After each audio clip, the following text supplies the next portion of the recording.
സീതോട്ട നമസ്തേ. നമസ്തേ. നമസ്തേ. കഴിഞ്ഞ എപ്പിസോഡിൽ നമ്മൾ ഡോക്ടർ ജിയെക്കുറിച്ചും പൂജനീയ ഡോക്ടർ ജിയെക്കുറിച്ചും പൂജനീയ ഗുരുജിയെക്കുറിച്ചും ഉള്ള ഓർമ്മകളാണ് ചേട്ടൻ പങ്കുവച്ചത്. ഇന്ന് നമുക്ക് അടുത്ത മൂന്നാമത്തെ പൂജനീയ സത്സംഗചാലകനെ കുറിച്ചുള്ള ശ്രീ ദേവറജിയെക്കുറിച്ചുള്ള ഓർമ്മകളൊന്ന് പങ്കുവച്ചാൽ കൊള്ളാമായിരുന്നു. 1940 ഡോക്ടർ സംഘം തുടങ്ങിയ സമയത്ത് ആദ്യകാല സ്വയംസേവകരുടെ കൂട്ടത്തിൽ ഒരാളായിരുന്നു ബാളാസാഹേബ് ദേവറസ്. അന്നൊക്കെ സ്വയംസേവകർ ബാളാസാഹേബ് ദേവറസ്, ഭാവുറാവ് ദേവറസ് അദ്ദേഹത്തിൻ്റെ അനിയൻ, ഇവരെല്ലാവരും സ്വയംസേവകരായിരുന്നു. അതുകൊണ്ട് ഡോക്ടർ ജിയുടെ സ്നേഹ വാത്സല്യങ്ങൾ അനുസരിച്ച് വളർന്ന ആദ്യ കാര്യകർത്താക്കന്മാരിൽ ഒരാളാണ് ബാളാസാഹേബ്. അങ്ങനെ പൂജനീയ ഗുരുജി വളരെ കഴിഞ്ഞ ശേഷം സംഘത്തിൽ വരുന്നത് 1930-കളിൽ നമ്മുടെ ബനാറസിൽ ശാഖ തുടങ്ങിയ ശേഷം ആ കാലഘട്ടത്തിലാണ് ഗുരുജി സംഘമായിട്ട് ബന്ധപ്പെടുന്നത്. പക്ഷേ ബാളാസാഹേബിൻ്റെ വളർച്ചയിൽ അദ്ദേഹം നാഗപ്പൂരിലെ സംഘപ്രവർത്തനത്തിൻ്റെ മുഴുവൻ ആരംഭം മുതൽ നാഗപ്പൂർ സംഘടനാ പ്രവർത്തനം വളർത്തിയതിൻ്റെയും അവിടുന്ന് ധാരാളം പ്രവർത്തനം മറ്റു ഭാഗത്തേക്ക് അയച്ചതിൻ്റെയൊക്കെ പ്രധാനമായിട്ടുള്ളൊരു ശക്തി നാഗപ്പൂർ സംഘടനാ പ്രവർത്തനത്തിൻ്റെ മുഴുവൻ പൂജനീയ ബാളാസാഹേബിലായിരുന്നു. അതുകൊണ്ട് പൂജനീയ ഗുരുജി സത്സംഗാലയ സമയത്ത് ബാളാസാഹേബ് അവിടുത്തെ കാര്യകർത്താവാണ്. പ്രത്യേകിച്ച് ആദ്യം ആ കാലഘട്ടത്തിൽ തന്നെ സംഘത്തിൻ്റെ സർ കാര്യവാഹ് എന്നതിനൊക്കെ പ്രവർത്തിച്ചു. ഒരു സംഭവം പറയുന്നുണ്ട്. പൂജനീയ ഗുരുജി ഒരു പരിപാടിയിൽ പങ്കെടുക്കാനായിട്ട് പോവുകയാണ്, വാഹനത്തിൽ, കാറിലും മറ്റും. ആ സമയത്ത് ബാളാസാഹേബും കുറേ സ്വയംസേവകരായിട്ട് ആ പരിപാടിക്ക് പങ്കെടുക്കാനായിട്ട് പോകുന്നു. അപ്പോൾ ഗുരുജി കൂടുതൽ ആൾക്കാരുണ്ട്, യഥാർത്ഥ സത്സംഗചാലക അതാ പോകുന്നു എന്ന് ബാളാസാഹേബിനെ കുറിച്ച് കൂട്ടുകാർ പറഞ്ഞിട്ടുണ്ട്. അപ്പോൾ സംഘത്തിൻ്റെ തുടക്കം മുതൽ തന്നെ സംഘത്തിൻ്റെ എല്ലാ കാര്യങ്ങളും മനസ്സിലാക്കി വളർന്നുള്ളൊരു ആളാണ് വിഷയം. പിന്നെ ബാളാസാഹേബ് പല സ്ഥലത്തും മറ്റ് ബംഗാളിലൊക്കെ സംഘപ്രവർത്തനം ആരംഭിക്കാനായിട്ട് പ്രചാരം ചെയ്യാനായിട്ടൊക്കെ പോയിട്ടുണ്ട്.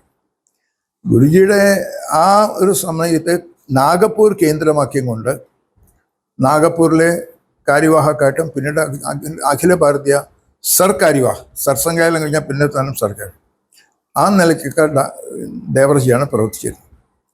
അതുകൊണ്ട് നാഗപ്പൂരിൽ നിന്ന് ധാരാളം പ്രവർത്തകരെ വർഷം തോറും വിവിധ ഭാഗങ്ങളിലേക്കൊക്കെ അയക്കുന്നതിലൊക്കെ ദേവറജിക്ക് കാര്യമായിട്ടുള്ള പങ്കുണ്ട്. അതുകൊണ്ട് ദേവറജി സർസംഘചാലകനായിട്ടുള്ള പ്രഖ്യാപിച്ചു. അതുകൊണ്ട് ദേവറജി ആ ഒരു ചുമതല ഏറ്റെടുത്തുള്ള ആദ്യത്തെ പ്രസംഗത്തിൽ ദേവറജി പറയുന്നൊരു കാര്യമുണ്ട്. ഡോക്ടർ ഹെഡ്ഗേവാർ ഒരു അസാമാന്യമായിട്ടുള്ള പ്രതിഭയായിരുന്നു സംഘത്തിൻ്റെ ആരംഭിച്ചു. പക്ഷേ രണ്ടാമത്തേത് സർസംഘചാലക്ക് ആ ഒരു പ്രവർത്തനം ഭാരതവ്യാപകമായിട്ട് വളർത്താനും കാര്യങ്ങളൊക്കെ ഉണ്ടായി. അദ്ദേഹം ശരിക്കും നോക്കുമ്പോൾ ആ ബുദ്ധിയുടെ കാര്യത്തിലെല്ലാം ഒരു സംഗതിയായിരുന്നു. ഇപ്പോൾ ഞാൻ സർസംഘചാലകനായിട്ടുണ്ട്. ഞാനിപ്പോൾ ഇരിക്കുന്ന സമയത്ത് ചില ആൾക്കാർ അവരുടെ ബുദ്ധിയും കാര്യങ്ങളൊക്കെ കൊണ്ടൊക്കെ വളരെ പ്രഗത്ഭന്മാരായിട്ട് മാറും. എന്നെ സംബന്ധിച്ചിടത്തോളം ഞാൻ ഗൈഡ് നോക്കി പഠിച്ച് ഫസ്റ്റ് ക്ലാസ് വാങ്ങിക്കുന്ന ഒരാളാണ്.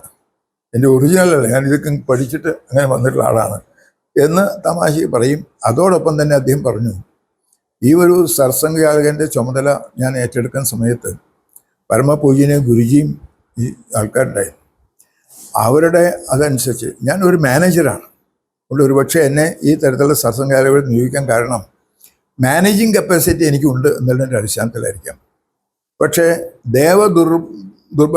ദുർലഭരായിട്ടുള്ള കാര്യകർത്താക്കന്മാർ നിങ്ങളുണ്ട്. അതുകൊണ്ട് സർസംഘചാലകത ഏറ്റെടുക്കുന്ന സമയത്ത് ഈ ദേവദുർലഭരായിട്ടുള്ള കാര്യകർത്താക്കന്മാരുണ്ട് എന്നുള്ളതാണ് എൻ്റെ ശക്തി. അതുകൊണ്ട് ഞാൻ ചുമതല വേണ്ടപോലെ നിർവഹിക്കാൻ തയ്യാറാണ് എന്ന് പറഞ്ഞിട്ടാണ്. അപ്പോൾ അദ്ദേഹത്തിൻ്റെ വിനയം, അതേ സമയത്ത് ഏത് രീതിയിലാണ് ഇതിൽ നിന്ന് പ്രവർത്തിക്കാൻ സഹായിക്കാമെന്നൊക്കെ ഉണ്ടായിരുന്നു. ദേവറജിയുടെ കാലഘട്ടത്തിൽ പൂജനീയ ഗുരുജിയുടെ കാലത്ത് ഞാനൊരു കാര്യം വിട്ടും പറയുക, അതുകൂടി പറഞ്ഞിട്ട് ഞാനീ പറയാം.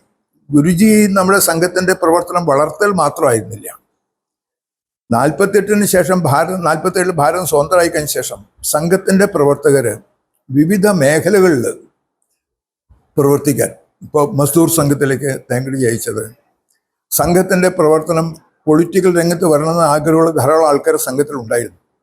പക്ഷേ സംഘം പൊളിറ്റിക്കൽ പാർട്ടിയിൽ പോകില്ല എന്നൊക്കെ നിശ്ചയിച്ചപ്പോൾ ശ്യാം പ്രസാദ് മുഖർജി ഗുരുജിയെ വന്ന് കണ്ട് ദേശീയതയിൽ നിന്നുള്ളൊരു പൊളിറ്റിക്കൽ പ്രസ്ഥാനം ആവശ്യമാണ് ചെയ്യുന്നത്. അതുകൊണ്ട് ഞാൻ ഇന്ത്യൻ പീപ്പിൾസ് പാർട്ടി എന്നുള്ളൊരു പാർട്ടി അദ്ദേഹം കൽക്കത്തയിൽ ആരംഭിച്ചിരുന്നു, കോൺഗ്രസ് നിന്ന് വിട്ടു വന്ന ശേഷം. എനിക്ക് ഈ പ്രവർത്തനം വളർത്താൻ ധാരാളം പ്രവർത്തകരെ ആവശ്യമുണ്ട് എന്ന് പറഞ്ഞപ്പോൾ നിശ്ചയമായിട്ടും സ്വതന്ത്രമായിട്ട് നിങ്ങൾ പ്രവർത്തിക്കണം. RSSൻ്റെ ഒരു വിങ്ങോ അല്ല, അതിനുവേണ്ടി പ്രവർത്തിക്കുന്ന പാർട്ടിയല്ല RSS. ആ നിലയ്ക്ക് സ്വതന്ത്രമായിട്ട് പ്രവർത്തിക്കണം. അതിനുള്ള വർക്കേഴ്സിനെ വിട്ടുകൊടുക്കാമെന്ന് പറഞ്ഞിട്ട് പൂജ്യന് ഗുരുജിയാണ് ദീനദയാൽ ഉപാധ്യായ, അടൽ ബിഹാരി വാജ്പേയി, ബലരാജ് മധോക് നൽകന് വിട്ടുകൊടുത്തത്. അതുകൊണ്ട് തുടങ്ങി. അതുകൊണ്ട് ധാരാളം വിവിധ മേഖലകളിലേക്ക് സംഘത്തിൻ്റെ പ്രവർത്തനം വളർന്നു. നമ്മുടെ ദേവരാജ് സർസംഘനായി ചുമതലയെടുത്തിട്ട് അദ്ദേഹത്തിൻ്റെ ഒരു റൗണ്ട് കഴിഞ്ഞിട്ടുണ്ട്. അപ്പോഴേക്കാണ് അടിയന്തരാവസ്ഥ വന്നത് 1975. അടിയന്തരാവസ്ഥ സമയത്ത് സംഘത്തെ നിരോധിക്കലും സർസംഘാലകനായിട്ടുള്ള ദേവരാജ് അറസ്റ്റ് ചെയ്ത് ജയിലാക്കലൊക്കെ ഉണ്ടായിരുന്നല്ലോ. ആ സമയത്ത് ദേവരാജ്ജിയും സംഘത്തെ പിരിച്ചുവിട്ടു. നിയമവിരുദ്ധമായിട്ടുള്ള സംഘടന എന്നുള്ള നിലയ്ക്ക് നമ്മളെ സംഘത്തെ നിരോധിച്ചിട്ടുണ്ട്, ഞാൻ സംഘം പിരിച്ചുവിടുന്നു എന്നുള്ള സംഘത്തെ പിരിച്ചുവിട്ടു.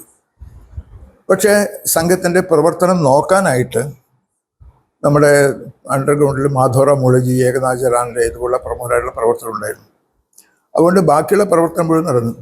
ദേവരാജ് ജയിലിൽ തന്നെയായിരുന്നു. ഈ രീതിയിലുള്ള സംഘത്തിൻ്റെ നിരോധനവും കാര്യങ്ങളൊക്കെ കഴിഞ്ഞ ശേഷം അടിയന്തരാവസ്ഥയിലും സംഘം അണ്ടർഗ്രൗണ്ട് പ്രവർത്തനം നടത്തി. നാട്ടിലെ ജനങ്ങളെ ഉണർത്തലും ബാക്കി കഴിഞ്ഞ് ഇലക്ഷൻ്റെ നമ്മൾ സത്യാഗ്രഹം നടത്തി. അന്തരീക്ഷത്തിൽ ഒരു ജനാധിപത്യം സംരക്ഷിക്കണം, RSSൻ്റെ നിരോധനം പിൻവലിക്കാനല്ല, പക്ഷേ നാട്ടിൽ ജനാധിപത്യ സംരക്ഷണത്തിന് വേണ്ടിയിട്ട് സ്വയംസേവകർ ലോക സംഘർഷ സമിതിയുടെ പേരിൽ സത്യാഗ്രഹവും കാര്യങ്ങളൊക്കെ നടത്തിയിട്ട് ഒരു അന്തരീക്ഷം ഉണ്ടായി. സർക്കാരിൻ്റെ ഭാഗത്തുനിന്നും തോന്നി RSSൻ്റെ ഏകദേശം പ്രവർത്തനം കഴിഞ്ഞു. ലോകത്തിൻ്റെ നാനാഭാഗത്തുനിന്നും ഈ അടിയന്തരാവസ്ഥയ്ക്കെതിരായിട്ട് അന്തരീക്ഷം ഉണ്ടായിട്ടുണ്ട്.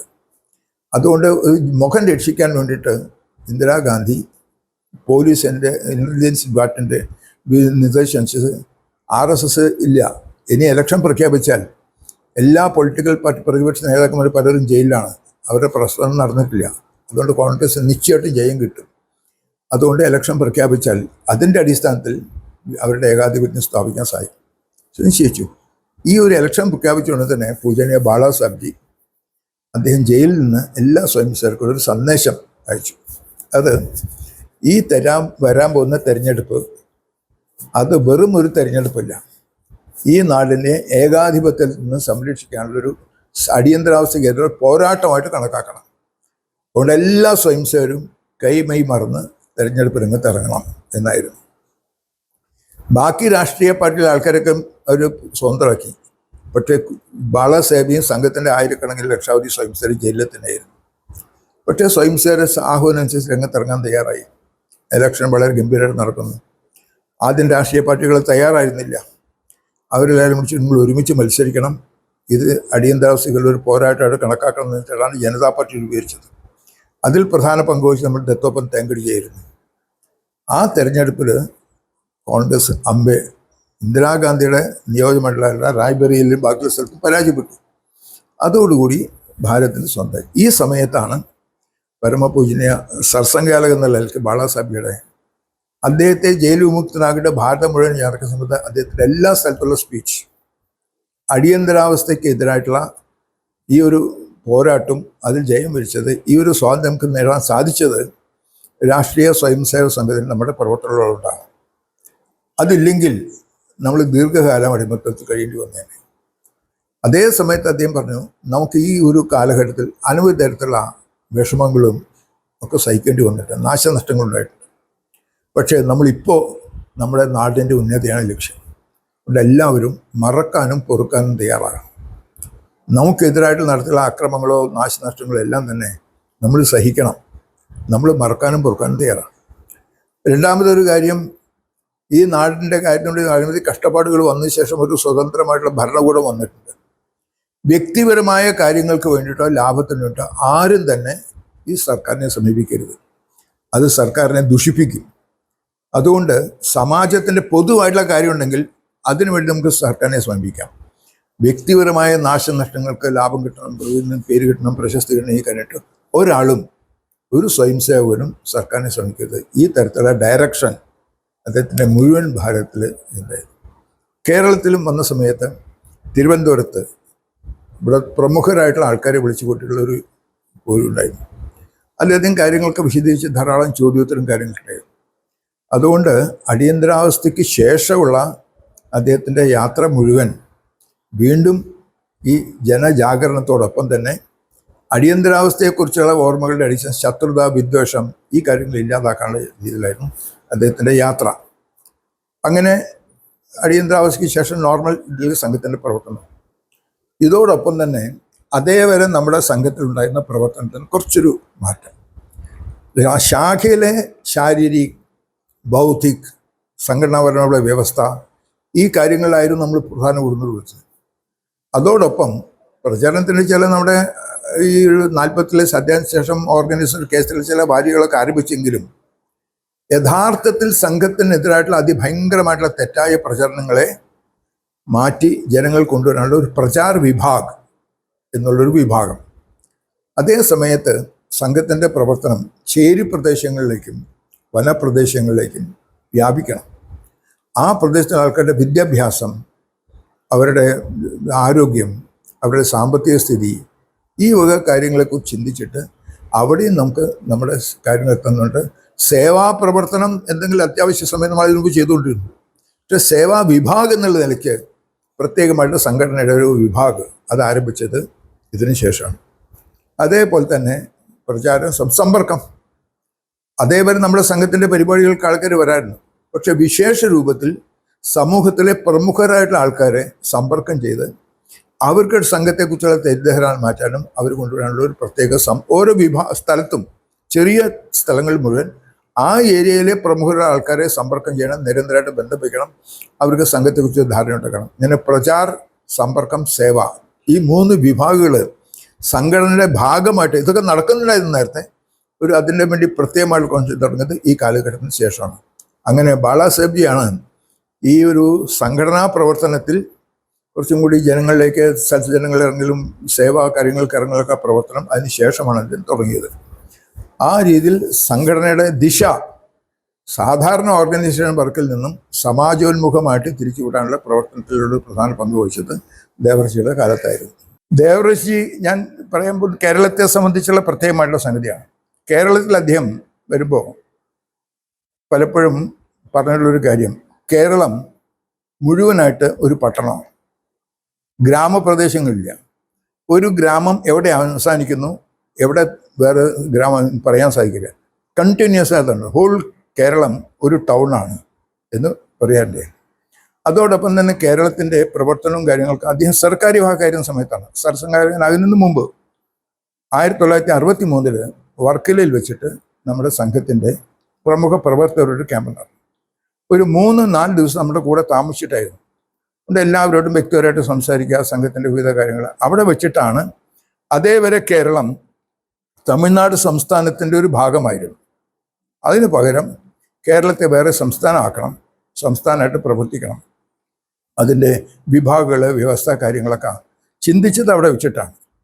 പിന്നീട് നമ്മുടെ കേരളം തമിഴ്നാട് വെച്ചിട്ട് OTC നടക്കുമ്പോൾ അവിടെ വെച്ചിട്ടാണ് ഗുരുജി കേരളം വേറെ സംസ്ഥാനമാകുന്നു. ഈ കേരള സംസ്ഥാനത്തിൻ്റെ സംസ്ഥാന സംഘചാലക്കായിട്ട് കോട്ടയത്ത് N. ഗോവിന്ദമേനോൻ, അതേപോലെ തന്നെ നമ്മുടെ കാര്യവാഹകട്ട് ആലപ്പുഴയിലോ അഡ്വക്കേറ്റ് D. നാരായണപ്പൈ, ഭാസ്കറാവും കേരള പ്രാന്ത പ്രചാരക്കായിട്ട് നിശ്ചയിക്കുന്നു. കാര്യവാഹകൻ്റെ നിർദ്ദേശം അനുസരിച്ച് ഞാൻ പ്രഖ്യാപിക്കുന്നു എന്ന് 64 OTC വെച്ച് സംസാരിച്ചത്.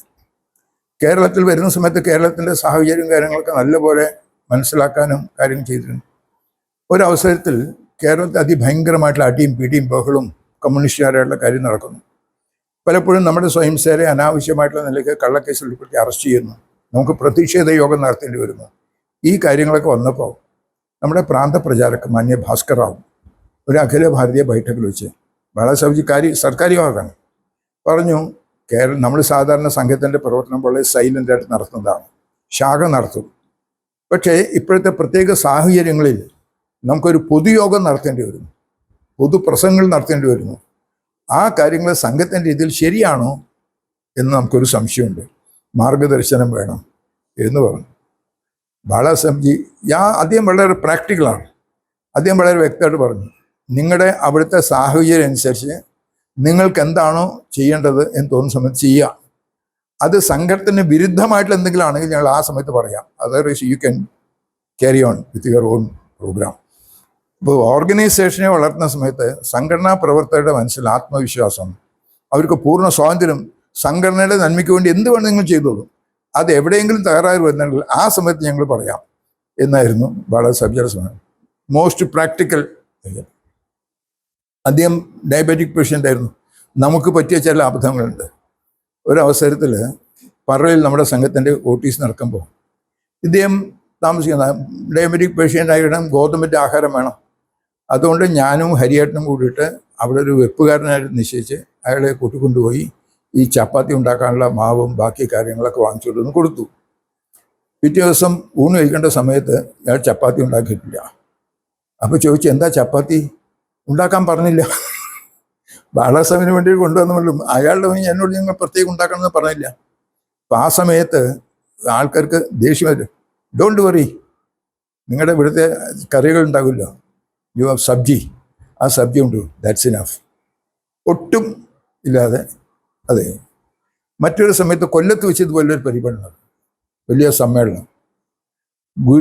ബാളാ സാഹിബ്ജി വന്നിട്ടുള്ള 2 പ്രധാനമായിട്ടുള്ള സമ്മേളനം ഉണ്ടായിരുന്നു. ഒന്ന് തിരുവനന്തപുരം വെച്ചിട്ട് പുത്തിരിക്കണ്ടം മൈതാനത്ത്, മറ്റൊന്ന് കണ്ണൂരിൽ വെച്ചിട്ട്. അതായത് 1982 വിശാല ഹിന്ദു സമ്മേളനം നടന്നു. അത് മുഴുവൻ ഹിന്ദു സമൂഹത്തിൻ്റെ വലിയൊരു പരിപാടിയായിരുന്നു.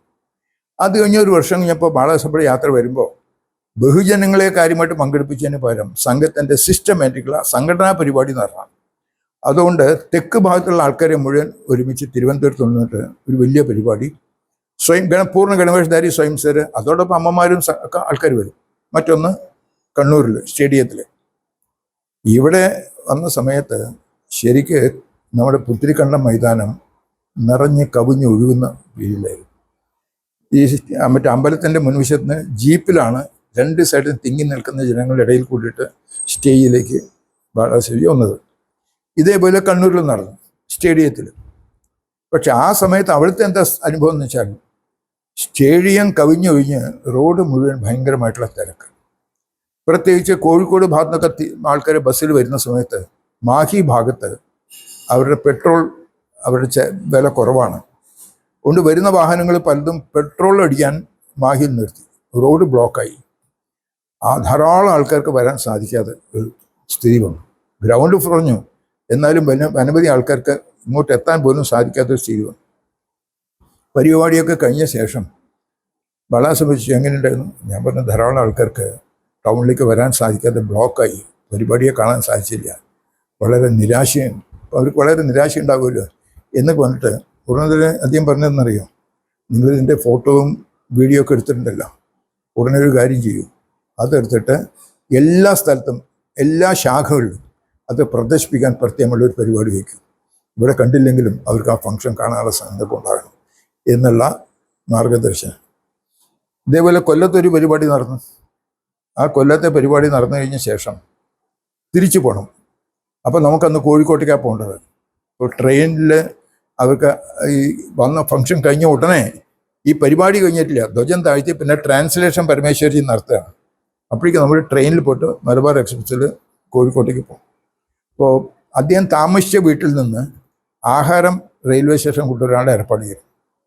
ആ വീട് അവിടെ ക്യാൻറ്റീൻ നടത്തുന്ന ആളുടെ വീടായിരുന്നു.